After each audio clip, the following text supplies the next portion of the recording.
مروان بن حمار بنی امیہ کا آخری خلیفہ ہے۔ جس وقت صفاح نے لشکر لے کر چڑھائی کی تو مروان بھی اس سے کئی گنا بڑا لشکر لے کر اس کے مقابلے پر آیا۔ یہ لشکر پوری طرح مسلح تھا اور اس کے سپاہی تجربہ کار تھے۔ خود مروان کو بھی مکمل اطمینان تھا اور وہ خود بھی محاذ جنگ پر گیا۔ اس کے سپاہیوں کی تعداد 1,00,000 سے زیادہ تھی۔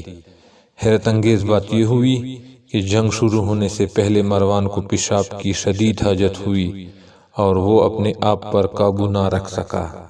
کوئی ایسی جگہ بھی اسے نظر نہیں آئی جہاں وہ چھپ کر رفع حاجت کر سکے۔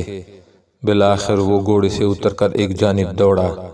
لشکر والوں نے جب مروان کے گھوڑے کو خالی دیکھا تو وہ سمجھے کہ مروان قتل کر دیا گیا ہے، چنانچہ اس کا سارا لشکر بھاگنے لگا۔ صفاح کے سپاہیوں نے بھاگتے ہوئے لشکر کا تعاقب کیا۔ مروان کے بہت سے سپاہی مارے گئے، کچھ قیدی بنے اور کچھ زخمی ہوئے۔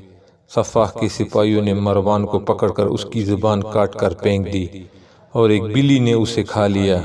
اس طرح ایک بڑی اموی حکومت ایک غلطی کی وجہ سے ختم ہو گئی۔